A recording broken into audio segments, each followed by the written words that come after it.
ಬೇಕಂದ್ರೆ ಅವರು ಪತ್ರಿಕೆಯಲ್ಲಿ ಅದರ ಪ್ರಚಾರವನ್ನು ಬಹಳ ಪಡಿಬಹುದಾಗಿತ್ತು.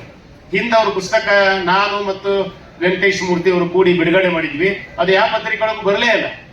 ನನಗನಿಸ್ತು ಅಂದ್ರೆ ಪ್ರಚಾರ ಮುಖ್ಯ ಅಲ್ಲ, ಕೆಲಸ ಮುಖ್ಯ ಅಂತ. ಕಾಯಕವೇ ಕೈಲಾಸ ಅಂತ ನಡೆಯುವಂತಹ ಮನುಷ್ಯ ನಮ್ಮ ಕಿರಿಯ ಮಿತ್ರ ಮುರಳೀಕೃಷ್ಣ ಬೇಲಾಳ್ ಅವರು. ಅವ್ರು ಇದನ್ನ ಮುಂದುವರಿಸ್ಕೊಂಡು ಹೋಗ್ಬೇಕು. ಕೀರ್ತಿ ಶನಿ ಅಂತ ಹೇಳಿದ್ರು ಕುವೆಂಪು ಅವರು. ಅಂದ್ರೆ ಅದು ನಾವು ಅದನ್ನ ಎಷ್ಟು ದೂರ ಇಡ್ತೀವಿ ಅದು ನಮ್ಮನ್ನು ಬೆನ್ನತ್ತಿ ಬರ್ತೈತಿ ಅಂತ. ಬರ್ತೈತಿ, ಕಾಲ ಏನು ಬರುವಾಗ ಬರ್ತೈತಿ. ಬಹುಶಃ ಪ್ರೊಫೆಸರ್ ಜಯಶ್ರೀ ಅರವಿಂದ್ ಅವರು ತಮಿಳುನಾಡಿನಲ್ಲಿ ಇದ್ದಿದ್ರೆ ಇಷ್ಟೊತ್ತಿಗೆ ಅವ್ರಿಗೊಂದು ಪದ್ಮಶ್ರೀ ಬಂದ್ಬಿಡ್ತಿತ್ತು. ನಮ್ಮಲ್ಲಿ ಕಲಾವಿದರು ವಿದ್ವಾಂಸರು ಬಹಳ ಏನಮ್ಮ ಎಷ್ಟು ಚಂದ ನೃತ್ಯ ಮಾಡಿದ್ರಿ ನೀವು. ನಾನು ಸಾವಿರಾರು ಕಲಾವಿದರನ್ನ ಸಾಹಿತಿಗಳನ್ನ ನೋಡಿದ್ದೀನಿ. ಕರ್ನಾಟಕದಲ್ಲಿ ಅದ್ಭುತವಾದಂತ ಕಲಾವಿದರದಾರ, ಅದ್ಭುತವಾದಂತ ಸಾಹಿತಿಗಳದಾರ. ಆದ್ರೆ ಪ್ರತಿ ವರ್ಷ ಇತ್ತೀಚೆಗೆ ಸ್ವಲ್ಪ ಹೆಚ್ಚಿಗೆ ಬರ್ತಾ ಇವೆ. ಪ್ರತಿ ವರ್ಷ ನೋಡಿದಾಗ ಪದ್ಮಶ್ರೀ ಪದ್ಮಭೂಷಣ ಇವೆಲ್ಲ ಪಕ್ಕದ ರಾಜ್ಯಗಳಿಗೆ ಹೋಲಿಸಿದಾಗ ನಮ್ಮದು ಬಹಳ ಕಡಿಮೆ. ರಾಜ್ಯ ಸರ್ಕಾರ ಈಗ ತಮಗೆಲ್ಲ ಗೊತ್ತಿದೆ, ಕೇಳಿ ಬರುತ್ತಿರುವಂತಹ ವಿಚಾರ ಏನಂದ್ರೆ ಕನ್ನಡ ಸಂಸ್ಕೃತಿ ಇಲಾಖೆಗೇನೆ ದುಡ್ಡಿಲ್ಲ. 3 ಲಕ್ಷ ಕೋಟಿ ಬಜೆಟ್, ಇದಕ್ಕೊಂದು 1000 ಕೋಟಿ ಕೊಟ್ರೆ ಏನಾಗದಿದೆ?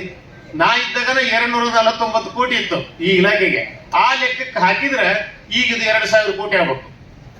ಕನಿಷ್ಠ ಮಾನ್ಯ ಮುಖ್ಯಮಂತ್ರಿಗಳು ಕನ್ನಡ ಮತ್ತು ಸಂಸ್ಕೃತಿ ಇಲಾಖೆಗೆ 1000 ಕೋಟಿ ಬಿಡುಗಡೆ ಮಾಡಬೇಕು ಅಂತ ಹೇಳಿ ಈ ವೇದಿಕೆ ಮೂಲಕ ನಾನು ಕೇಳಿಕೊಂತೀನಿ. ಎಲ್ಲ ಕಲಾವಿದರ ಪರವಾಗಿ, ಎಲ್ಲ ಸಾಹಿತಿಗಳು, ಹೋರಾಟಗಾರರ ಪರವಾಗಿ. ಮತ್ತು ಹಿಂಗ್ ನೋಡ್ರಿ, ಇಲ್ಲಿ ವಿದ್ಯಾರ್ಥಿಗಳು ಇವತ್ತ ಅನೇಕ ಬೇರೆ ಬೇರೆ ಮಾರ್ಗಗಳನ್ನು ಹಿಡಿತಾ ಇದ್ದಾರೆ. ಇಂತಹ ಕಾರ್ಯಕ್ರಮ ಇದ್ದಾಗ ನೋಡಿ, ಸಂಸ್ಕೃತಿ ಸಂಗಮ, ನಮ್ಮ ಭಾರತದ ಮತ್ತು ಕರ್ನಾಟಕದ ಸಂಸ್ಕೃತಿ ಅದ್ಭುತವಾಗಿದೆ. ವಸುಧೈವ ಕುಟುಂಬಕಂ ಅಂತ ಹೇಳಿದಂತ ದೇಶ ನಮ್ಮದು. ಹಂಗೈತಿ ನೋಡ್ರಿ, ಸರ್ವೇ ಜನ ಸುಖಿನೋ ಭವಂತು. ಇವತ್ತ ನಮ್ಮ ರಾಷ್ಟ್ರದಲ್ಲಿ ಅತ್ಯಂತ ದುಃಖದ ಸಮಯ ಈಗ ನಾವು ನಿಂತಿದ್ದು. ಎಲ್ಲ ಧರ್ಮಾಂಧತೆ, ಕ್ರೌರ್ಯ ಎಲ್ಲ ಮೆರಿತಾ ಇದೆ.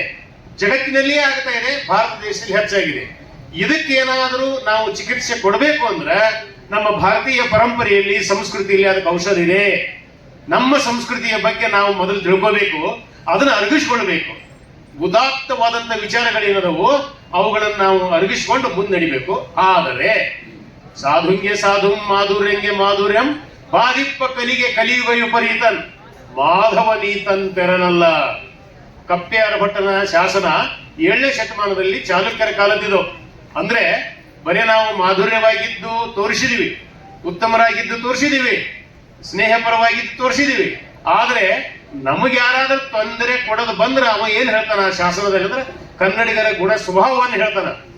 ಸಾಕ್ಷಾತ್ ಉಗ್ರ ನರಸಿಂಹನಾಗಿ ಸಂಹರಿಸಿ ಬಿಡ್ತಾನ ಕನ್ನಡಿಗ. ಅವನ್ ತಡುಬೇಡ್ರಿ. ಈಗ ಕನ್ನಡಿಗ ಅಂದ್ರ ಅವ ಭಾರತೀಯನೂ ಆದ. ಅಲ್ಲಿ ಎಲ್ಲರೂ ಭಾರತ ಜಯ ಹೇ ಕರ್ನಾಟಕ ಮಾತೆ, ಭಾರತ ಮಾತೆ, ತನುಜಾತಿ ಅಂತ ಇದ್ದಾರೆ. ಬರೀ ನಾವು ಎಲ್ಲ ಇವನ್ ಯಾರ ಒಂದಂಗಿಲ್ಲ, ಇವ ನಮ್ಮವ ಅಂತ ನಾವು ತಬ್ಬಿಕೊಂಡಿವಿ ಅಂದ್ರೆ ಬೆನ್ನ ಚೂರಿ ಹಾಕಿಬಿಟ್ರೆ ಅದಕ್ಕೆ ನಾವು ಬಸವಣ್ಣವ್ರನ್ನ, ಕುವೆಂಪು ಅವ್ರನ್ನ ಎಲ್ಲರನ್ನು ನಾವು ಓದ್ಕೋಬೇಕು. ಕಾರಂತರು, ಪೂತಿನ ಎಲ್ಲರೂ ಮಹಾಮಹಿಮರು.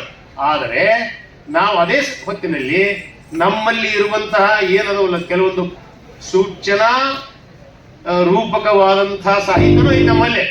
ಅದು ಹೇಳಿದ್ರಿ, ಕಪ್ಪೆಯರ ಭಟ್ ಅಂತ ಒಂದು ಉದಾಹರಣೆ ಹೇಳಿದೆ. ಅಂತವು ಸಾವಿರಾರು ಹೇಳಬಹುದು, ಅದ್ರ ಸಮಯ ಇಲ್ಲ. ಇದು ಎಲ್ಲ ತಿಳ್ಕೊಂಡು ನಾವು ಸಂಸ್ಕೃತಿ ಅಂದ್ರೆ ಒಂದು ಮುಖ ಈ AI ಬಂದತ್ತಲ್ಲ, ಆರ್ಟಿಫಿಷಿಯಲ್ ಇಂಟೆಲಿಜೆನ್ಸ್, ಅದರಾಗ ಒಬ್ಬ ಹುಡುಗಿಯನ್ನ ಬೇಡ, ಒಬ್ಬ ಹುಡುಗನ್ ಮಾಡಿ ನಿಲ್ಲಿಸೋಣ. ಅದಕ್ಕೆ ಜೀವ ಇಲ್ಲ, ಮುಖದ ಮೇಲೆ ಎಲ್ಲ ಇರ್ತೈತಿ, ಕಡೆ ಇರ್ತೈತಿ, ಎಲ್ಲ ಕೆಲಸ ಮಾಡ್ತಿರ್ತೈತಿ. ಅಲ್ಲಿ ಇಲ್ಲ. ಯಾಕಂದ್ರೆ ಅಲ್ಲಿ ನಿಜವಾದ ಸಂಸ್ಕೃತಿ ಇಲ್ಲ. ಟೆಕ್ನಾಲಜಿ ಇದೆ, ಬುದ್ಧಿವಂತಿಕೆ ಇದೆ.